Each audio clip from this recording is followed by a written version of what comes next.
बिस्मिल्लाहिर्रहमानिर्रहीम। कीमोथेरेपी इन cancer cells में chemotherapy किस तरह हम करते हैं, कि मकसद क्या होता है इसका। मकसद कीमोथेरेपी का कैंसर सेल्स में ये होता है कि हम सेल प्रोलिफरेशन को स्टार्ट करें। सेल प्रोलिफरेशन को हम किस तरह स्टॉप करेंगे, वो हम रीएक्टिवेशन ऑफ TSG से करेंगे कि TSG को हम दोबारा रीएक्टिवेट करें, ट्यूमर सप्रेसर जीन्स को। तो वो अपना नॉर्मल मैकेनिज़्म स्टार्ट करेंगे, नॉर्मल प्रोसेस स्टार्ट करेंगे। नॉर्मल प्रोसेस होगा तो सेल की जो प्रोलिफरेशन है, अनकंट्रोल्ड डिवीजन है, वो स्टॉप होगा और इस तरह सेल जो है तो उसको नॉर्मल दोबारा कंट्रोल में ले आएगा। जो ड्रग्स यूज़ होता है कीमोथेरेपी में, यहाँ पे जो हम डिस्कस करें दैट इज़ डॉक्स और रूब्यूसिन। सिंपली हम इसको डॉक्स कहेंगे। इसका सेल पे दो किस्म का इफ़ेक्ट है। एक को हम साइटोप्लाज्मिक कंट्रोल कहते हैं, दूसरे को हम न्यूक्लियस कंट्रोल कहते हैं। साइटोप्लाज्म में जब डॉक्स इंटर होता है तो ये सेरामाइड जो कि ख़ास किस्म का प्रोटीन है उसके लेवल को इंक्रीज़ कर देता है। जब सेरामाइड का लेवल इंक्रीज़ होगा तो ये क्या करता है, ये ख़ास स्पेसिफिक प्रोटीन जिसको हम CREB3L1 कहते हैं, CREB3L1, तो इसको ट्रांसलोकेट कर देता है। मतलब एंडोप्लाज्मिक रेटिकुलम में ये होता है, इसको ले आता है गोल्गी कॉम्प्लेक्स की तरफ। एंडोप्लाज्मिक रेटिकुलम में जब ये होता है तो हर प्रोटीन की तरह इसका भी एक एन टर्मिनस होता है और दूसरे साइड पे एक सी टर्मिनस होता है। यानी जिस साइड पे अमाइनो ग्रुप अटैच होगा उसको हम एन टर्मिनस कहते हैं, जिस साइड पे कार्बोक्सिलिक ग्रुप अटैच होगा उसको हम सी टर्मिनस कहते हैं। तो ये इसको एंडोप्लाज्मिक सेरामाइड जो है तो इसी CREB3L1 प्रोटीन को एंडोप्लाज्मिक रेटिकुलम से गोल्गी बॉडीज़ की तरफ ले आता है, जहाँ पे इसकी फर्दर प्रोसेसिंग होगी। यहाँ पे इसके साथ दो किस्म के एंजाइम भी अटैच आ जाते हैं, एक S1P, दूसरा S2P। S1P सी टर्मिनस पे कट लगा देता है, उसका जो कार्बोक्सिलिक ग्रुप होता है वो रिमूव कर देता है। S2P जो है तो ये गोल्गी बॉडीज़ में इस प्रोटीन का एन टर्मिनस काट देते हैं जो अमाइनो ग्रुप है। तो अब ये प्रोटीन जिसके साथ एन टर्मिनस और सी टर्मिनस नहीं है तो ये ट्रांसक्रिप्शन फैक्टर के काम करता है। ये ट्रांसक्रिप्शन फैक्टर, ये प्रोटीन जो है तो ये न्यूक्लियस के अंदर जाके ख़ास स्पेसिफिक जीन्स के साथ अटैच हो जाते हैं। बहुत सारे जीन्स के साथ ये अटैच हो सकते हैं। उसमें से एक है CDNR1A। जब इस जीन के साथ ये अटैच हो जाता है, ठीक है, तो इसका as a tumour suppressor gene काम करता है और ये P21 की एक्सप्रेशन को ज़्यादा करता है। एपोप्टोसिस में P51 में हमने डिस्कस किया था कि P21 जो है तो ये सेल साइकिल को अरेस्ट करवाता है G1 फेज़ में। ये सेल साइकिल को अरेस्ट करवाता है G1 फेज़ में by blocking cyclin D and CDK4। इसको ब्लॉक करके वो सेल को G1 फेज़ ही में अरेस्ट करवा देता है। अच्छा, तो यहाँ पे जब P51 की लेवल जो है वो इंक्रीज़ होगी तो सेल साइकिल क्या होगा, अरेस्ट होगा। सेल साइकिल अरेस्ट होगा तो डेफिनेटली प्रोलिफरेशन जो उसकी होगी, जो अनकंट्रोल सेल प्रोलिफरेशन है वो स्टॉप हो जाएगी। ये तो साइटोप्लाज्मिक कंट्रोल था। दूसरा न्यूक्लियर कंट्रोल, जैसे ही ये डॉक्स जो है तो ये आगे कंबाइन हो जाते हैं यहाँ पे न्यूक्लियर मेम्ब्रेन के साथ, तो अंदर पर ये फर्दर प्रोसेस करवाता है। लेकिन उससे पहले ये समझना ज़रूरी है कि कैंसर सेल्स में होता क्या है जिसको हम स्टॉप करने जा रहे हैं। कैंसर सेल्स में DNA और टोपोआइसोमरेज एंजाइम जब ये आपस में एक दूसरे के साथ कंबाइन हो जाते हैं तो ये कम्प्लेक्स बना देते हैं।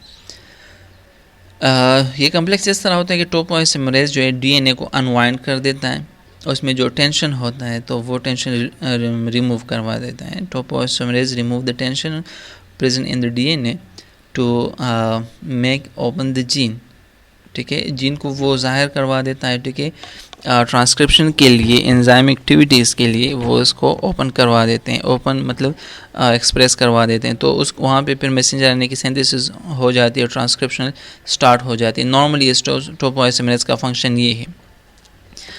लेकिन जब DNA के साथ ही कंबाइन होता है कैंसर सेल्स में तो जो कम्प्लेक्स बनता है ये कम्प्लेक्स रिवर्सिबल होता है। जैसे ये बन जाता है तो DNA अनवाइंड जैसे ही, यानी टेंशन जैसे ही टोपोआइसोमरेज रिमूव करने लगता है तो कैंसर सेल्स में ख़ास मैकेनिज्म है जिसकी वजह से ये कम्प्लेक्स रिवर्सिबल हो जाता है और डीएनए और टोपोआइसोमरेज जो है एक दूसरे से डिटैच हो जाते हैं।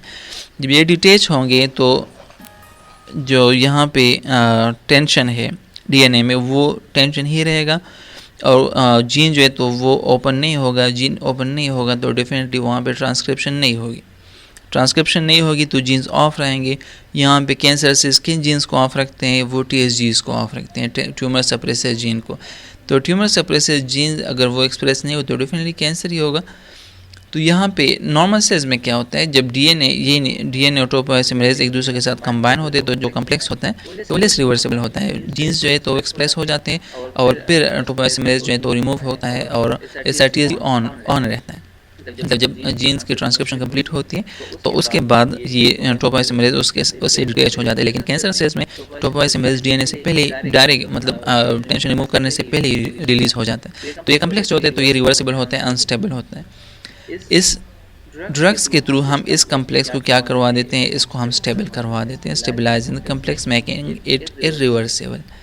ये कम्प्लेक्स जब इरिवर्सिबल बन जाए तो TSGs जो हैं तो वो ऑन हो जाते हैं, यानी यहाँ पे जीन्स ओपन हो जाते हैं, उसकी ट्रांसक्रिप्शन स्टार्ट हो जाती है। तो इट्स मीन TSGs ओपन हो जाते हैं, ऑन हो जाते हैं। वो ऑन होंगे तो उसमें से एक P21 भी है जो कि सेल साइकिल को अरेस्ट करवा देते हैं और इस तरह और बहुत सारे तरह प्रोड्यूस हो जाते हैं जो कि सेल की करेक्शन करवा देते हैं। अदरवाइज उसकी एपोप्टोसिस उसको एपोप्टोसिस की तरफ लीड करवा देते हैं। तो डेफिनेटली सेल प्रोलिफरेशन स्टॉप हो जाएगा।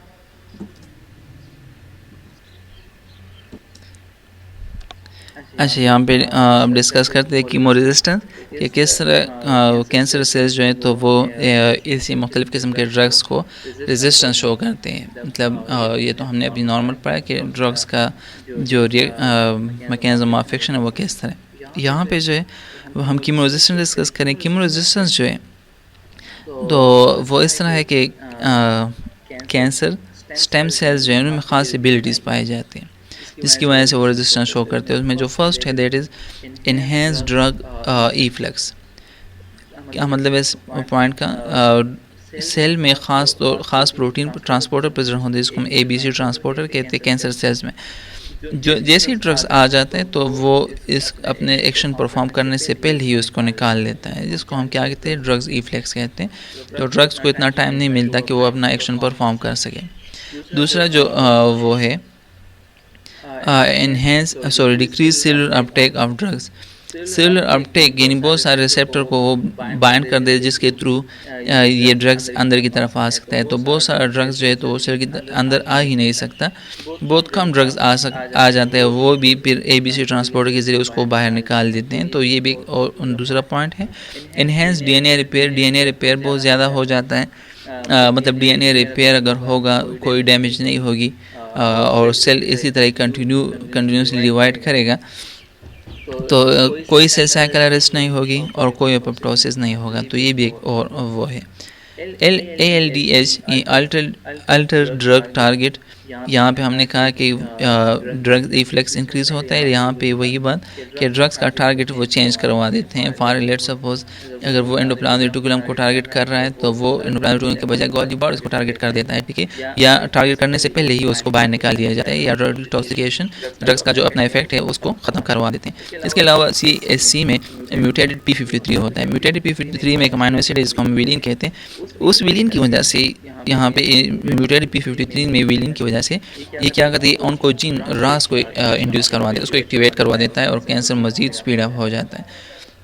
नेक्स्ट है ऑन्कोप्रोटीन CSC यानी कैंसर स्टेम सेल्स में एबिलिटी होती है कि वो ऑन्कोप्रोटीन प्रोड्यूस करे। ऑन्कोप्रोटीन जो है दैट आर सर्वाइवन BCL, ये इस तरह की प्रोटीन है तो ये एक्टिवेट हो जाते हैं। सर्वाइवन जो है तो ये फिर लाइफ स्पेन, सेल की जो लाइफ स्पेन उनको इंक्रीज करवाता है। जितना सर्वाइवन ज़्यादा होगा उतनी ही सेल डिस्टर्बेंस कम होगी। दूसरा जो है एंटी एपोप्टोटिक इनहिबिटर।